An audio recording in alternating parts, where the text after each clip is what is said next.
नमस्कार। खबर प्रधान देख रहे सभी दर्शकों का बहुत बहुत स्वागत है और मैं हूं आपके साथ संगीता श्रीवास्तव। देखिए, गांधी परिवार से राहुल गांधी पहले ऐसे सदस्य हैं जिनके नेतृत्व में केंद्र में लगातार तीसरी बार कांग्रेस विपक्ष में है। राहुल गांधी भले ही अध्यक्ष पद पर नहीं है, लेकिन पार्टी में सर्वे सर्वा वही है। फिलहाल देश का जो विपक्ष है, इंडिया गठबंधन है, शायद ही कभी इतना कमजोर विपक्ष रहा हो देश में, लेकिन इस समय विपक्ष का चेहरा राहुल गांधी ही है, जो समय समय पर सरकार को परेशान भी करते हैं। पंडित जवाहरलाल नेहरू 1964 में जब तक उनका निधन नहीं हुआ तब तक वो सत्ता में रहे और पीएम ही रहे।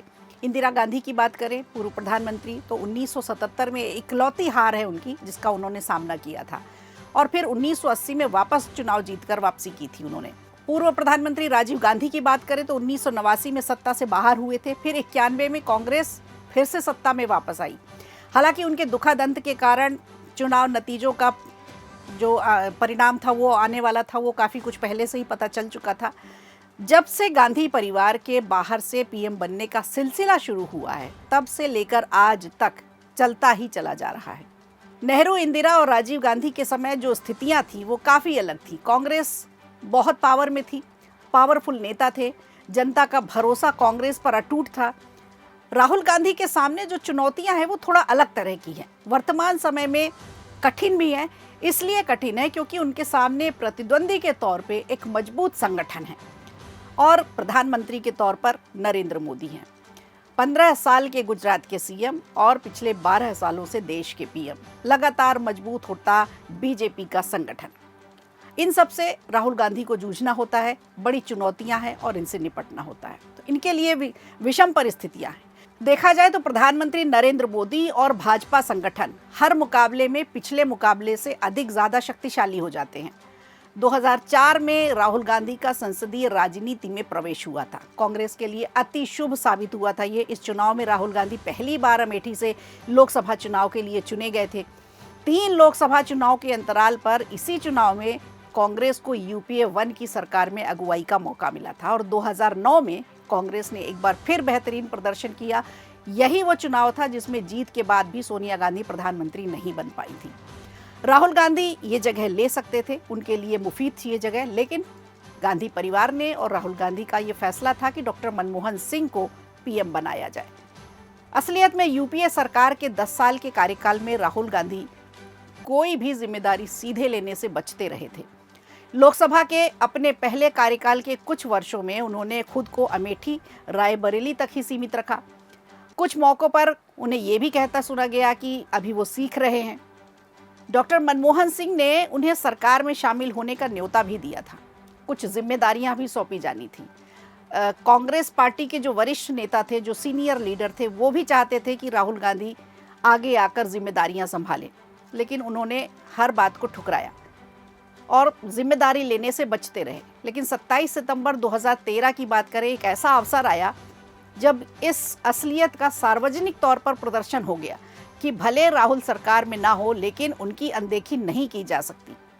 आपको याद होगा, अजय माकन की प्रेस कॉन्फ्रेंस चल रही थी और उसमें राहुल गांधी अचानक पहुंचे थे और उस अध्यादेश को बकवास बताते हुए, अपनी बाहें चढ़ाते हुए फाड़ दिया था, जिसमें अदालत से दोषी ठहराए गए सांसद विधायक की तत्काल अयोग्यता पर रोक लगाई गई थी। भारी फजीहत के बाद मनमोहन सरकार ने ये अध्यादेश वापस ले लिया था और इसका पूरे देश में जिक्र हुआ था। राहुल गांधी का एक एग्रेसिव रूप उस समय सामने आया था, जिसकी कुछ लोगों ने तारीफ भी की थी और कई जगह उनकी आलोचना भी हुई थी। सांसद के तौर पर राहुल गांधी ने शुरुआती 10 साल लड़ने की तैयारी में बिताए। किसी सामान्य सांसद के राजनीतिक सफर के लिए ये जो वक्त होता है वो काफ़ी बड़ा माना जाता है। 10 साल बहुत होते हैं, लेकिन राहुल गांधी तो सक्रिय राजनीति में प्रवेश के साथ साथ कांग्रेस के सबसे बड़े चेहरे भी मान लिए गए। ये 10 साल थे पार्टी के सरकार के। कई बड़े नेता थे, राहुल गांधी से काफ़ी वरिष्ठ थे, राजनीति में काफ़ी अनुभव था उनको, लेकिन राहुल गांधी ही चेहरा बने रहे, उनको ही प्रेजेंट किया गया। चुनाव अभियान की जिम्मेदारी राहुल गांधी ने 2014 में तब संभाली जब यूपीए सरकार की 10 सालों की नाकामियां सामने थी। तमाम तरह का भ्रष्टाचार के आरोप लगे थे। कई राज्यों में भाजपा का जनाधार बढ़ने लगा था, क्षेत्रीय दलों भी मजबूत होने चले थे और कांग्रेस निरंतर कमजोर होती जा रही थी। ऐसे समय में राहुल गांधी के हाथ में कमान आई और राहुल गांधी की अगुवाई में जो चुनाव लड़े गए वो 2014 का था, 2019 का, फिर 2024 का। ये लोकसभा चुनाव में कांग्रेस को 44, 52 और 99 सीटें हासिल हुई थी।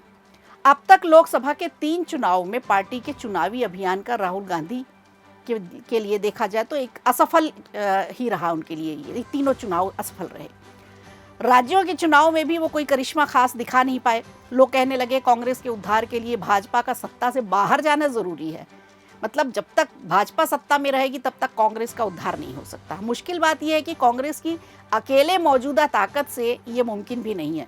इंडिया गठबंधन में इतने सारे दल हैं, वो उस बावजूद इसके बीजेपी का मुकाबला नहीं कर पा रहे हैं। 2024 के चुनाव में विपक्षी गठबंधन ने भाजपा को 240 पर रोक दिया। 2019 की 52 सीटों की तुलना में 99 पर कांग्रेस पहुंची तो कांग्रेस का थोड़ा हौसला भी बढ़ा कि हम कर सकते हैं। लेकिन इसके बाद जब महाराष्ट्र, हरियाणा, दिल्ली, बिहार और पश्चिम बंगाल के विधानसभा चुनाव के नतीजे आए तो बीजेपी की जोरदार जीत दर्ज कराई और भाजपा लोकसभा चुनाव के झटके से उबर गई। जो 240 पर रुक गई थी, वहां भाजपा को भी बड़ा आघात पहुंचा था। लेकिन भाजपा ने तमाम राज्यों में जब जीत दर्ज कराई तो भाजपा को भी एक ताकत मिली, संजीवनी मिली। दूसरी ओर कांग्रेस के साथ उसके गठबंधन सहयोगियों की ताकत और भी ज़्यादा घटती गई। राहुल गांधी की मुश्किल ये है कि गठबंधन सहयोगी जब ताकत में रहते हैं तो राहुल गांधी को दरकिनार कर देते हैं। कांग्रेस के नेतृत्व से उन्हें ऐतराज़ होता है। और दूसरी तरफ कांग्रेस अकेले भाजपा का मुकाबला करने की स्थिति में तो फिलहाल नहीं है, ना देश में और ना ही किसी राज्य में।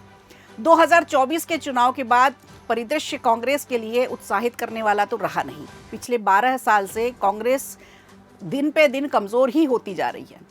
इस चुनाव में कांग्रेस के उभार ने भाजपा से ज़्यादा उसके इंडी गठबंधन के सहयोगियों को सजग कर दिया।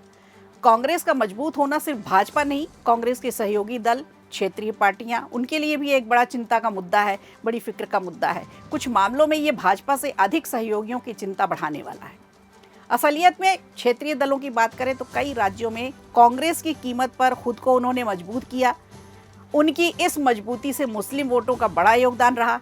चाहे उत्तर प्रदेश की बात करें, बिहार की बात करें, बंगाल की बात करें, मुस्लिम वोट बैंक ने काफ़ी मजबूती दी और क्षेत्रीय दलों को मजबूती दी, कांग्रेस को भी मजबूती दी। ये वोट बैंक उस पार्टी से जुड़ता है जो भाजपा को रोक सकता है।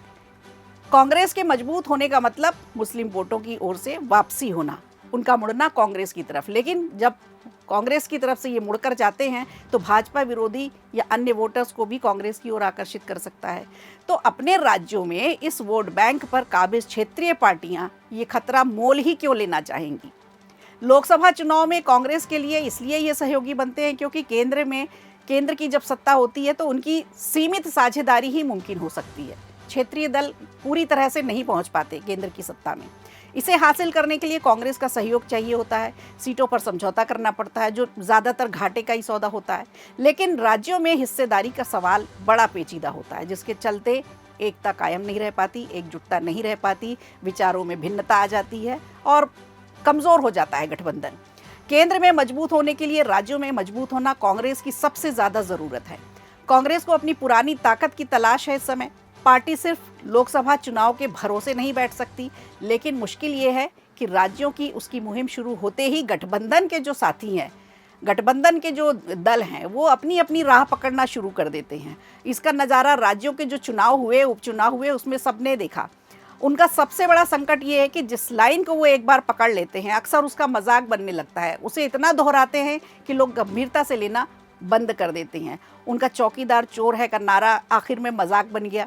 अडानी अंबानी की बात हो, राफेल की बात हो, उसका भी यही हाल रहा। जातिवाद, जनगणना और संविधान बचाओ के पक्ष में उन्होंने जितने सुर तेज किए, पलटकर सवाल उन पे ही होने लग गए। अपनी सरकार रहने पर इसके लिए आपको किसने रोका था? लोग इस तरह के सवाल पूछने लग गए। फिलहाल वोट चोरी, चुनाव चोरी का जुमला उनकी जुबान पर चढ़ा हुआ है। राहुल की ये शैली समर्थकों को उनके भले ही भाती हो, कांग्रेस के जो रैली के जो नेता हैं उनको जरूर अच्छी लगती होगी, लेकिन जो उनके सहयोगी दल हैं वो एक सीमा के आगे इन मसलों पर बात नहीं करना चाहते और कांग्रेस के साथ नहीं चल पाते। पार्टी के खोए हुए जनाधार की वापसी की सबसे बड़ी शर्त होती है नेतृत्व तो ऐसा करिश्माई हो कि उसकी मौजूदगी और मेहनत संगठन में जान फूंक दे, और इसी चीज़ की कमी सबसे ज़्यादा कांग्रेस में है। काम वोटरों के सिर जादू चढ़ कर बोले, सत्ता पक्ष को वोटर के बीच निरुत्तर कर दे, कुछ ऐसे मुद्दे, कुछ ऐसे फैसले चुनाव के दौरान हों जो समर्थकों में जोश भर दे, कार्यकर्ताओं में जोश भर दे। चुनाव नतीजे बार बार राहुल को असफल ही साबित करते जा रहे हैं। उन पर अपने कुनबे को समेटने की सबसे बड़ी चुनौती है और फिर उसे संजोने की सबसे बड़ी चुनौती है। तो लगातार 3 चुनाव में भाजपा और कांग्रेस के बीच की जो लड़ाई हमें देखने को मिली, सियासी लड़ाई जिसे कह सकते हैं, वो नरेंद्र मोदी बनाम राहुल गांधी में आकर के सिमट गई है। तो बजाय सीधा मोदी पर अटैक करने के पहले वो अपनी पार्टी को मजबूत करें, तो इससे निपटने के लिए नए सिरे से कांग्रेस को एक संजीवनी की जरूरत है, वरना राहुल गांधी बीजेपी के ही स्टार प्रचारक बनकर रह जाएंगे। वीडियो अच्छा लगा हो तो लाइक कीजिए, शेयर कीजिए और कमेंट बॉक्स में हमें ज़रूर बताइए।